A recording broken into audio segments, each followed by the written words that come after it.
எல்லாருக்கும் வணக்கம். இந்த வீடியோல செப்டம்பர் 18, 19 இந்த 2 நாள்ல பிசினஸ் நியூஸ் பேப்பர்ஸ்ல வந்த முக்கியமான பொருளாதாரம் மற்றும் முதலீடு சார்ந்த செய்திகளோட ஒரு சம்மரி தான் பார்க்க போறோம். முதல்ல அமெரிக்காவோட ஃபெட் 25 பேசிஸ் பாயிண்ட் இன்ட்ரெஸ்ட் ரேட்டை கட் பண்ணியிருக்காங்க. அதோட இம்பாக்ட் என்ன அப்படிங்கறத பத்தி நம்ம சேனல்ல தனியா ஒரு வீடியோ போட்டிருக்கோம் நேத்து. அதை செக் பண்ணி பாருங்க. அதே சமயத்துல அந்த ஃபெட்டோட கவர்னர் யுஎஸ் எக்கானமி ஸ்டாக்ஃபிளேஷனை நோக்கி எப்படி போயிட்டு இருக்கு அப்படிங்கறத பத்தி அவர் டீட்டெயிலா பேசியிருக்காரு.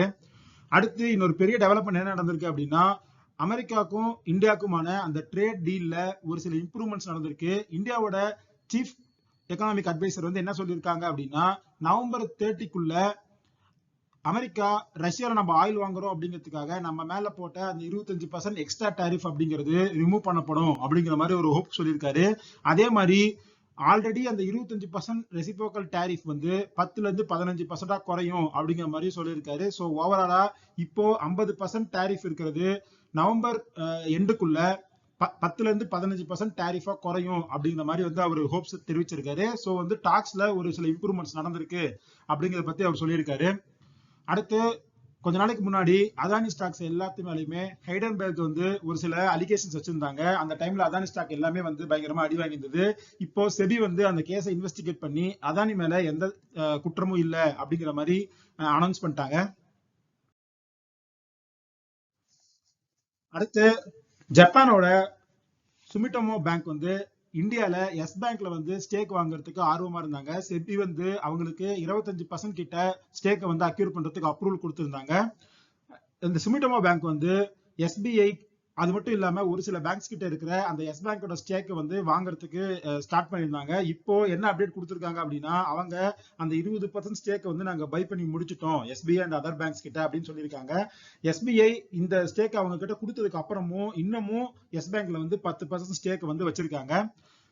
இந்த சுமிட்டோமோ எஸ் பேங்க்ல இந்த 20% ஸ்டேக்கை இந்த பேங்க்ஸ் கிட்ட வாங்கினது மட்டும் இல்லாம கேர்லி அப்படிங்கிற அந்த பிரைவேட் இன்வெஸ்ட்மெண்ட் என்டிட்டில இருந்து 4.2% ஸ்டேக்கையும் பை பண்ணிருக்காங்க. சோ இப்போ அந்த சுமிட்டோமோ பேங்க்குக்கு எஸ் பேங்க்ல 24.2% ஹோல்டிங் இருக்கு. அடுத்து க்ரோ ரீசெண்டா ஐபிஓ வரதா அனௌன்ஸ் பண்ணிருக்காங்க. அதோட டிராஃப்ட் பேப்பர்ஸும் செபி கிட்ட ஃபைல் பண்ணிருக்காங்க. இப்போ அவங்க என்ன அப்டேட் கொடுத்திருக்காங்க அப்படின்னா, ஸ்டாக் புரோக்கிங்ல ப்ராஃபிட்டபிலிட்டியில கொஞ்சம் ப்ரெஷர் இருக்கு. ஏன்னா ரீசெண்டா ட்ரேடிங்ல ஒரு சில ரெஸ்ட்ரிக்ஷன்ஸ் செபி போட்டிருந்தாங்க. அது மட்டும் இல்லாம புதுசா டிமேட் அக்கௌண்டா ஆட் ஆகி ட்ரேட் பண்ற அந்த பீப்புளோட எண்ணிக்கை அப்படிங்கிறது பெருசா க்ரோத் ஆகல ரீசெண்ட் டைம்ஸ்ல. ஏன்னா மார்க்கெட் ஒரு வருஷமா பெருசா ரிட்டர்ன் தரல அப்படிங்கிறதுனால அந்த க்ரோத் கொஞ்சம் குறைஞ்சிருக்கு.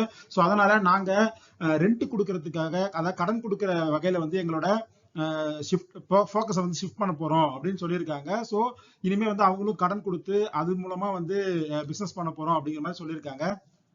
அடுத்து பாலாஜி வேஃபர்ஸ் பத்தின நியூஸ் நம்ம முன்னாடியே பார்த்தோம். ஐடிசியும் இந்த கம்பெனில அந்த 10% ஸ்டேக்கை வாங்குறதுக்கு ஆர்வம் தெரிவிச்சிருக்காங்க அப்படின்னு. இப்ப அதுல பெரிய டெவலப்மெண்டா என்ன நடந்திருக்குன்னா, அமெரிக்காவில் இருக்கிற ஒரு பெரிய மேஜர் எஃப்எம்சிஜி கம்பெனியான ஜெனரல் மில்ஸ் இந்த 10% ஸ்டேக்கை வாங்குறதுக்கு ஆர்வம் தெரிவிச்சிருக்காங்க. சோ அவங்களும் ப்ரமோட்டர்ஸ் பேசிட்டு இருக்கோம் அப்படிங்கிற மாதிரி சொல்லியிருக்காங்க. சோ இந்த ஸ்டேக்ல ஆல்ரெடி ஒரு 10க்கும் மேற்பட்ட கம்பெனிஸ் டிஸ்கஸ் பண்ணிட்டு இருந்தாங்க. சோ இப்போ இந்த மாதிரி ஒரு எம்என்சி உள்ள வந்திருக்கு அப்படிங்கிறதுனால இந்த டீல் எப்படி முடியுது, எம்என்சி வாங்குறாங்களா இல்ல வேற ஏதாவது ஒரு பிரைவேட் என்டிட்டியோ ஐடிசியோ வாங்குறாங்களா அப்படிங்கிறது டீல் அனௌன்ஸ் பண்ண வந்ததுக்கு அப்புறம் தான் நமக்கு தெரியும்.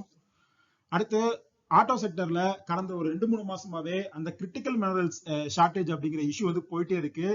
இப்ப என்ன அப்டேட் கொடுத்திருக்காங்க அப்படின்னா, அந்த பேனுக்கு அப்புறம் சைனால இருந்து இப்ப வரைக்கும் எந்த ஷிப்மெண்ட்டும் இந்தியாக்குள்ள வரல. ஆல்ரெடி இருக்கிற ஸ்டாக்கை வச்சுதான் கம்பெனிஸ் ப்ரொடியூஸ் பண்ணிட்டு இருக்கோம்.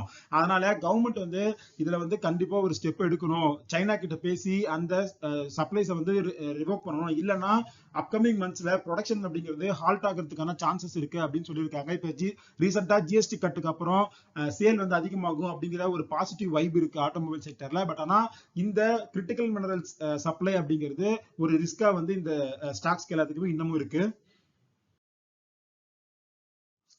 அடுத்த நேத்து அமெரிக்கன் மார்க்கெட்ல ஒரு பெரிய டெவலப்மெண்ட் நடந்திருக்கு. அது என்ன அப்படின்னா, சிப் மேனுஃபேக்சரான என்விடியா இன்டெல் 2 பேருமே சேர்ந்து ஆபரேட் பண்ண போறோம் அப்படிங்கிற மாதிரி அனௌன்ஸ் பண்ணிருக்காங்க. நேத்து இன்டெல் ஷேர் பயங்கரமா அமெரிக்கன் மார்க்கெட்ல ஏறிந்தது.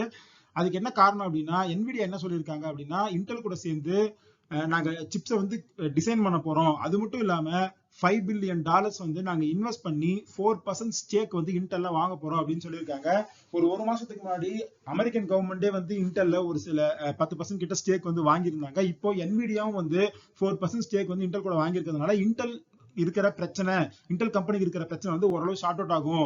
என்விடியாவோட அந்த கோ டிசைன் அப்படிங்கிறது வந்து அவங்களுக்கு கொஞ்சம் பாசிட்டிவா பார்க்கப்படுது. நேத்து ஒட்டுமொத்தமா வால் ஸ்ட்ரீட்டே வந்து பயங்கரமா ஏறி இருந்தது. அதுக்கு முக்கியமான காரணம் இந்த இன்டெல் அண்ட் என்விடியா அக்ரிமெண்ட் அப்படிங்கிறது தான்.